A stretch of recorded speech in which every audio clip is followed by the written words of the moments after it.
John Riel Cuadros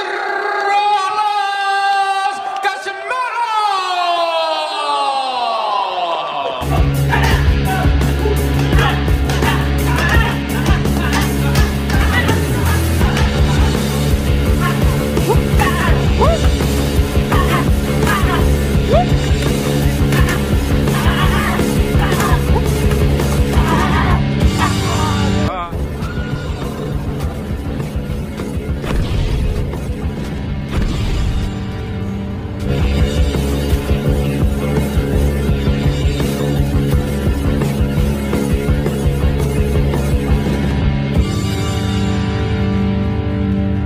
Hello guys, welcome back to our channel Winsworld TV. Sa video na ito ay ating tatalakayin ang Japanese boxer na umaayaw sa kontra-angas ng Pinas Cuadro alas John Riel Casemiro, na si Oguni.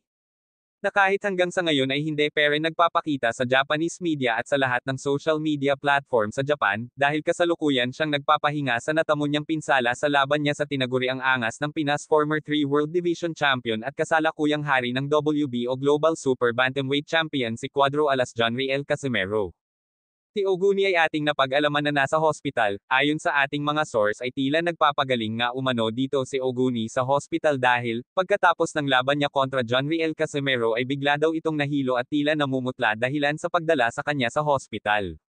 Kung nakita nyo ang replay sa solidong sandok ni John Riel Casemiro ay tila isa itong basag pa nga sa lakas ng suntok nito, dahil ang kanan at kaliwa ni John Riel Casemiro ay napakadelikado sa oras na matamaan ka ng kanyang solidong suntok. Kung naaalala nyo ang laban John Riel Casemiro at Akaho, ay tila walang pinagkaiba ang style na ginawa nila kontra Casemiro. Dahil nagtapos din ang laban sa draw, ngunit ang Japan Boxing Commission ay nagsagawa nga dito ng investigasyon at sa huli ay klarong-klaro na nanalo si John Riel Casemiro kontra Akaho. Sa laban Oguni Casemiro ay hindi rin malabo mangyari ang magiging desisyon ng Japan Boxing Commission na mananalo rito si John Riel Casemiro. Ating balikan si Oguni, hindi pa nga lumantad sa publiko hanggang ngayon si Oguni dahil nagpapagaling pa siya sa natamong pinsala kay Cuadro alas angas ng Pinas John Riel Casemiro. Naglabas na nga rito si Oguni ng pahayag ayon kay Oguni ay gravy talaga ang lakas ni Casemiro at hindi biro makalaban si Cuadro alas ng Pilipinas.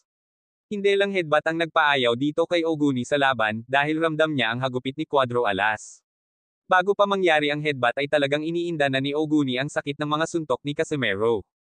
Kaya nagmistulang drama na enman ang ginawa ni Oguni dito, dahil panigurado bago ang laban ay may mga nakahanda na silang plano. Ngunit ang plan A ay hindi nagtagumpay, kaya punta sila sa plan B. Kaya ayon stop na ng referee ang laban. Dahil ayon sa ating source ay ang referee ni Casemiro kontra Oguni ay tito pala ni Oguni. Ayon dito sa BoxRec ay aktibo na nga ang status ni Oguni. Nanatili pa ring number 1 sa ranking si John Riel Casemiro, pumapangalawa na rin dito si Marlon Tapalis. Redex Piala, ranked number 3. Mike Plania, ranked number 4. At Carl James Martin, ranked number 5. Abangan natin ang update ng WBO at WBC, at nakatunog na nga. Itong si John Riel Casemiro. At napakuminto nga siya rito. Ayon sa komento ni John Riel Casemiro ay, "Guys, WBO mandatory is waving ha. Huwag na kayo iyak, hahatahan na ang iyak." Aasahan nga natin dito na maging number 1 mandatory sa WBO itong si Casemiro. Anong masasabi nyo guys sa video na ito? Just comment down below. Thank you so much. Salamat sa inyong panunood. This is Winsworld TV, saying peace, love and good vibes lang tayo lagi, okay? Alright.